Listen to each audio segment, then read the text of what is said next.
Hello, അപ്പം നമ്മുടെ മറ്റൊരു വീഡിയോയിലേക്ക് എല്ലാവർക്കും സ്വാഗതം. അപ്പം ഞാനിന്ന് വന്നിരിക്കുന്നത് നമ്മുടെ ഒരു മൾബറി തൈ ഗ്രോ ബാഗിൽ കുറച്ച് നാളുകളായിട്ട് ഇങ്ങനെ ശ്വാസം മുട്ടി നിൽക്കുകയാണ്. സാധാരണ ഞാനിങ്ങനെ ഫ്രൂട്ട്സ് പ്ലാന്റ്സ് ഒക്കെ ഞാൻ ഇങ്ങനെ ബക്കറ്റിലും ഡ്രമ്മിലും ഒക്കെ വളർത്താറുണ്ട്. പക്ഷേ എനിക്കിവനെ താഴെ അങ്ങ് വെക്കണമെന്ന് തോന്നി. കാരണം ഇതിൽ കാ പിടിക്കാൻ തുടങ്ങി. ഞാൻ സുമി ശ്യാമരാജൻ്റെ കയ്യിൽ നിന്ന് ഞാനൊരു തൈ വാങ്ങിച്ചതായിരുന്നു. പക്ഷേ ഇതിൽ തന്നെ നിൽക്കട്ടെ എന്നാണ് ഞാൻ കരുതിയത്. പക്ഷേ ഇവൻ്റെ ടേസ്റ്റൊക്കെ അറിഞ്ഞപ്പോൾ അവൻ അതിൽ നിന്നാൽ പോരാ, തറയിൽ നിൽക്കണം എന്നെനിക്ക് തോന്നി. കാരണം നല്ല രുചിയുണ്ട്, നല്ല വലിപ്പമുണ്ട്, നല്ല ഉണ്ട ടൈപ്പാണ്, വണ്ണമുണ്ട്. ഇതിൽ കാ പിടിക്കാൻ തുടങ്ങി. അത് പഴുത്ത് കഴിയുമ്പോൾ നല്ല രുചിയാണ് കേട്ടോ. അപ്പോൾ നമുക്ക് ഈ ഗ്രോ ബാഗിൽ നിൽക്കുന്നതിന് അവർക്ക് ഫ്രൂട്ട്സ് തരുന്നതിലൊരു പരിധിയുണ്ട്. കാരണം ഒരു 10ഓ 20ഓ ഫ്രൂട്ട്സ് പിടിച്ച് എന്നായി. എന്നാൽ തറയിൽ സ്ഥലം ഉണ്ടെന്നുണ്ടെങ്കിൽ അതിൻ്റെ ഇടയ്ക്ക് നമുക്ക് 20ൻ്റെ സ്ഥാനത്ത് നമുക്ക് 200 ഫ്രൂട്ട്സ് വരെ കിട്ടും. അപ്പം ഞാനിങ്ങനെ തറയിലൂടെ സ്ഥലം കുറവെങ്കിലും ഒരു സ്ഥലം കണ്ടത്. അവിടെ ഒരു മാവ് നിൽപ്പുണ്ടായിരുന്നു കേട്ടോ. അതങ്ങ് പുഴുത് വീഴാറായി നിന്നപ്പോൾ അതങ്ങ് മുറിച്ചു. അപ്പോഴാണ് നമുക്ക് കുറച്ച് സ്ഥലം കിട്ടിയത്. അപ്പോഴോട്ടോ ഞാനിങ്ങനെ ഒരു ചേട്ടനെ നിർത്തി. എന്നെ കൃഷിയിലൊക്കെ സഹായിക്കുന്നത് കേട്ടോ. എനിക്ക് എന്തെങ്കിലും അത്യാവശ്യം വലിയ പണിയൊക്കെ വരുമ്പോൾ സഹായിക്കും. അതുപോലെ ഇത്രയും വലിയ കുഴിയെടുക്കാനുള്ള ആരോഗ്യമൊന്നും ഇപ്പോൾ ഇല്ല. അപ്പോൾ ചേട്ടൻ തന്നെ എനിക്ക് നീറ്റുകയൊക്കെ ഇട്ടിരിക്കുന്നത്.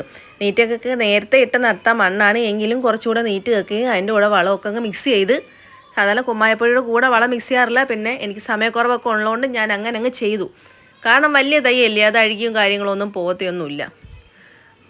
അപ്പം ഇങ്ങനെ കുഴിയെല്ലാം എടുത്ത്, നല്ല കുഴി തന്നെ എടുക്കണ്ടേ, കാരണം അതിന് നല്ല വേര് നല്ല ഇറങ്ങിയിട്ടുണ്ട്. അപ്പോൾ അത്രയും വേര് താന്ന് നിൽക്കാനുള്ള അത്രയും കുഴി തന്നെ എടുക്കണം.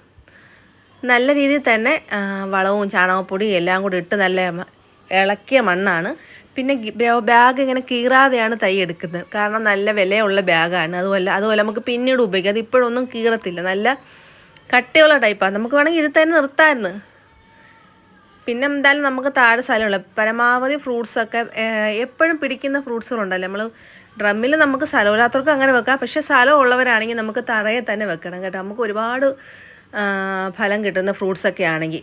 അതുപോലെ നമ്മൾ വളർത്തുമ്പോൾ ഒരുപാട് പൊക്കി വളർത്താതെ കട്ട് ചെയ്ത് നിർത്തി വളർത്താൻ ശ്രമിക്കണം. അപ്പം നമ്മുടെ ഒരു പൊക്കത്തിനനുസരിച്ച് ആ ഒരു പൊക്കത്തിൽ കട്ട് ചെയ്ത് നിർത്തി വളർത്തിയാൽ ഒരുപാട് നീണ്ടും മുതൽ നമ്മുടെ കയ്യെത്തി പറിക്കുകയും ചെയ്യുക. ആ ഒരു രീതിയിൽ വളർത്തുന്നതായിരിക്കും ഏറ്റവും നല്ലത്.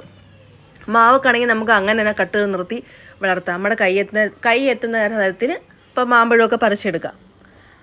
കണ്ടോ വേര് മൊത്തം അങ്ങ് തിങ്ങി നിറഞ്ഞ്. ആ വേര് പൊട്ടത്തെയൊന്നുമില്ല, വേരൊക്കെ പൊട്ടാതെ ഇളക്കി എടുത്ത് തരികയാണ്.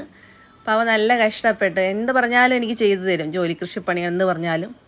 പിന്നെ നമ്മൾ മണ്ണെല്ലാം ഇളക്കി നട്ട് ഇളക്കി കൂട്ടി വേരെല്ലാം നല്ല ഉറപ്പിച്ച് വെള്ളമൊക്കെ ഒഴിച്ച് അവൾ അടിപൊളിയാക്കി നിർത്തിയിട്ടുണ്ട്. അപ്പം അത്യാവശ്യം നല്ല വെയിലും കാര്യങ്ങളൊക്കെ കിട്ടുന്നുണ്ട്. അപ്പോൾ ഇത്രയേ ഉള്ളൂ. Tata bye.